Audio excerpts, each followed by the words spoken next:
ಹೊತ್ತು ಮಾತುಗಳನ್ನು ಕೇಳಿದ್ದೀರಲ್ಲ. ಈಗ ಪೋಷಕರು ಮತ್ತು ಮಕ್ಕಳೆಲ್ಲ ಒಮ್ಮೆ ಕೈ ಜೋಡಿಸಿ ನಿಲ್ತೀರಾ? ಪೋಷಕರು ಮತ್ತು ಮಕ್ಕಳೆಲ್ಲರೊಮ್ಮೆ ಕೈ ಜೋಡಿಸಿ ನಿಲ್ಲಿ. ಯಾಕೆ ಗೊತ್ತಾ?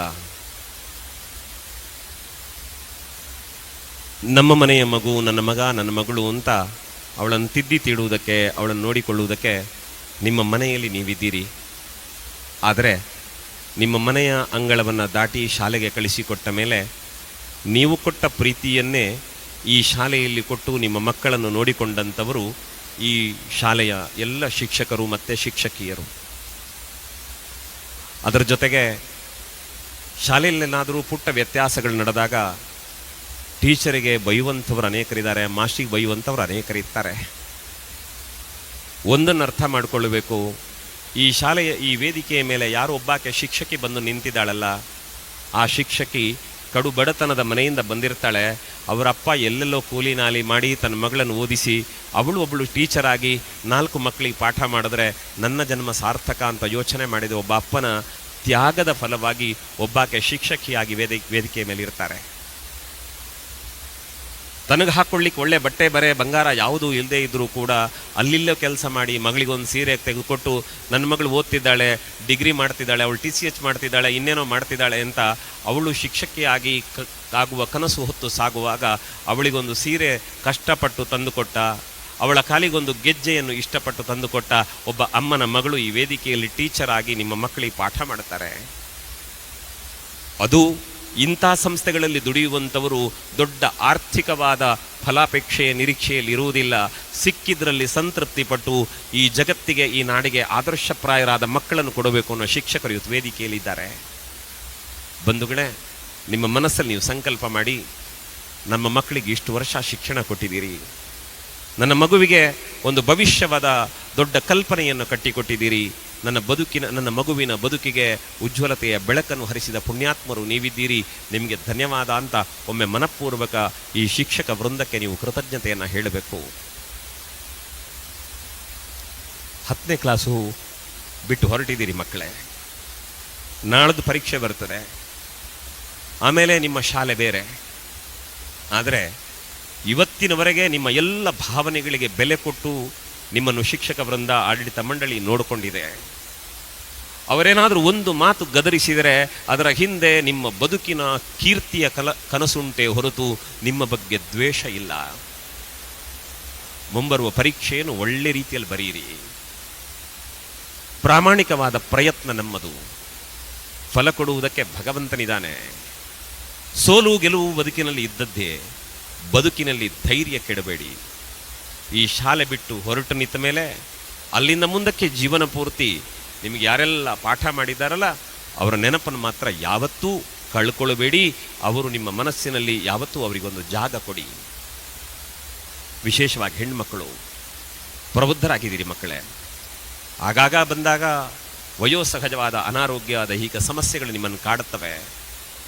ಆವಾಗ ಅದನ್ನು ಹೇಳ್ಕೊಳ್ಳಿಕ್ಕೆ ಶಾಲೆಯಲ್ಲಿ ನಿಮ್ಮ ಅಮ್ಮ ಇರಲಿಲ್ಲ, ನಿಮ್ಮ ಅಮ್ಮನ ಜಾಗದಲ್ಲಿ ಶಿಕ್ಷಕಿಯರೆಲ್ಲ ಇದ್ರಲ್ಲ, ನಿಮ್ಮನ್ನು ತಲೆನೇವರಿಸಿ ಬೆನ್ನು ತಟ್ಟಿ ಧೈರ್ಯ ಹೇಳಿ ನಿಮ್ಮನ್ನು ನೋಡಿಕೊಂಡ್ರಲ್ಲ, ಅವರಿಗೆಲ್ಲ ಕೃತಜ್ಞತೆ ಹೇಳಿ. ಬಂಧುಗಳೇ, ಇಷ್ಟೇ ಹೇಳಬಲ್ಲೆ. ಅಪ್ಪ ಅಮ್ಮ ನೀವು ಮಕ್ಕಳ ಜೊತೆ ನಿಂತಿದ್ದೀರಿ. ನಾಳೆ ನಿಮ್ಮ ಮಗು ಬೆಳೆದು ನಿಂತಾಗ, ಅವ ಜಗತ್ತಿನ ಆಸ್ತಿಯಾಗಿ ಬೆಳೆದಾಗ ಜಗತ್ತು ಸಂಭ್ರಮಿಸ್ತದೆ. ಆದರೆ ನಿಮ್ಮ ಮಕ್ಕಳು ಆ ಎತ್ತರಕ್ಕೆ ಬೆಳೆಯುವುದಕ್ಕೆ ಕಾರಣವಾಗುವಲ್ಲಿ ದೊಡ್ಡ ಕೊಡುಗೆ ಈ ಶಿಕ್ಷಣ ಸಂಸ್ಥೆಯದ್ದಿದೆ. ಈ ಶಿಕ್ಷಣ ಸಂಸ್ಥೆಯಲ್ಲಿ ನಿಮ್ಮ ಮಕ್ಕಳಿಗೆ ಪಾಠ ಮಾಡಿದ ಗುರುಗಳದ್ದಿದೆ. ಅದರ ಜೊತೆಗೆ ಇಲ್ಲಿ ಸ್ವಚ್ಛತೆ ಮಾಡಲಿಕ್ಕೆ, ಕಸ ಗುಡಿಸ್ಲಿಕ್ಕೆ ಅದಕ್ಕೆ ಇದಕ್ಕೆ ಅಂತ ಬರ್ಬೋದು. ಕಸ ಗುಡಿಸ್ತಾ ಇರಬೇಕಿದ್ರೆ ನಿಮ್ಮ ಮಗು ಬಂದರೆ ಯಾಕಾದ್ರೆ ಈ ಮಗು ಬಂತು ಅಂತ ಬಯಸಲಿಲ್ಲ, ನನ್ನ ಮಗು ಶಾಲೆಗೆ ಬಂದಿದೆ ಅನ್ನೋ ಕಾರಣಕ್ಕೆ ನಿಮ್ಮ ಮಕ್ಕಳಿಂದ ಆಗೋ ವ್ಯತ್ಯಾಸವನ್ನು ಸಹಿಸಿಕೊಂಡು ಕೆಲಸ ಮಾಡಿದವರಿದ್ದಾರೆ. ಶೌಚಾಲಯ ಸ್ವಚ್ಛ ಮಾಡಲಿಕ್ಕೆ ಇನ್ಯಾರೋ ಬಂದರೆ ನನ್ನ ಮನೆದು, ನನ್ನ ಮಕ್ಕಳದ್ದು ಅನ್ನೋ ಪ್ರೀತಿಯಿಂದ ಮಾಡಿದ ಕೆಲಸದವರು ಇರ್ತಾರೆ. ದಯವಿಟ್ಟು ಅಂಥವರ ಭಾವನೆಗಳನ್ನು ಗೌರವಿಸಿ. ಶಾಲೆಯಿಂದ ಬಸ್ ಇದ್ದರೆ ಒಬ್ಬ ಡ್ರೈವರ್ ನಿಮ್ಮ ಮಕ್ಕಳನ್ನು ಸುರಕ್ಷಿತವಾಗಿ ಮನೆಗೆ ಮುಟ್ಟಿಸುವ ಜವಾಬ್ದಾರಿಯೊಂದೇ ಕೆಲಸ ಮಾಡಿರ್ತಾರೆ. ಯಾರ ಕೆಲಸವನ್ನು ಇಲ್ಲಿ ಅಲ್ಲಗಳೆಯುವಂತಿಲ್ಲ. ಆದ್ದರಿಂದ ಈ ಶಿಕ್ಷಣ ಸಂಸ್ಥೆಗೆ, ನಿಮ್ಮ ಮಕ್ಕಳಿಗಾಗಿ ದುಡಿದ ಎಲ್ಲರಿಗೂ ಒಂದು ಕೃತಜ್ಞತೆ ಅಂತ ಮನಪೂರ್ವಕ ನಿಮ್ಮ ಮಕ್ಕಳ ಪಕ್ಕದಲ್ಲಿ ನಿಂತು ಕೃತಜ್ಞತೆ ಹೇಳಿ, ದೇವರು ಕೊಟ್ಟ 2 ಕೈಗಳಿಂದ ಎಷ್ಟು ಸಾಧ್ಯವೋ ಅಷ್ಟು ಜೋರಾದ ಚಪ್ಪಾಳೆಯ ಮೂಲಕ ಅವರಿಗೊಂದು ಧನ್ಯವಾದ ಹೇಳಿಬಿಡಿ.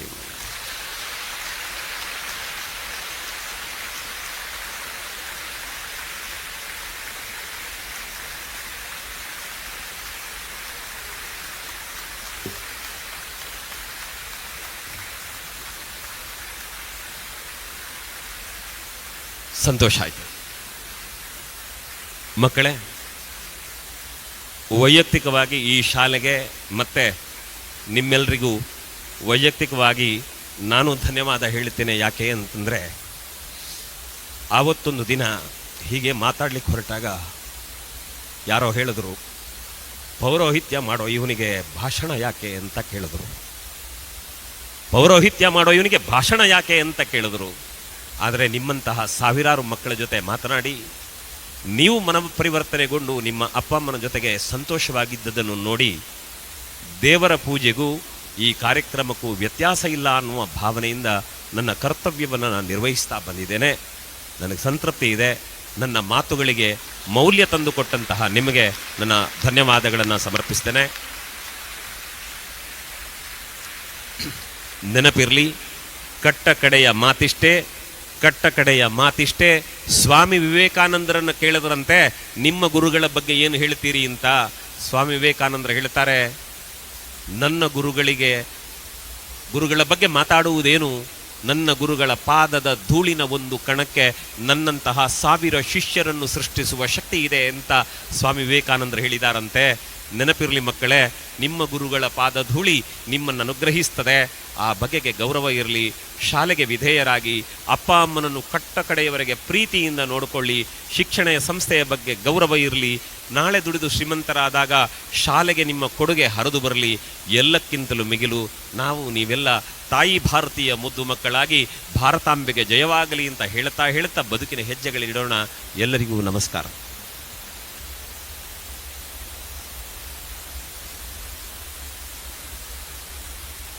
ಸೌಂಡ್ ಸಿಸ್ಟಮ್ನವರು ಒಳ್ಳೆ ರೀತಿಯ ಮೈಕ್ ಇಟ್ಟದ್ರಿಂದ ನಮ್ಮ ಮಾತು ನಿಮಗೆ, ನಿಮ್ಮ ಅಭಿಪ್ರಾಯಗಳು ನಮಗೆ ಕೇಳಿಸ್ಕೊಂಡಿದ್ದಾವೆ. ಅವರಿಗೊಂದು ಚಪ್ಪಾಳೆ ಕೊಟ್ಟು ಧನ್ಯವಾದ ಹೇಳಿ. ಯಾಕೆಂದರೆ ದುಡಿಯುವವನಿಗೆ ಅವನವನ ಉದ್ಯೋಗ ದೇವರು. ಒಳ್ಳೆಯ ಕೆಲಸ ಮಾಡಿದ್ದಾರೆ, ಶುಭವಾಗಲಿ.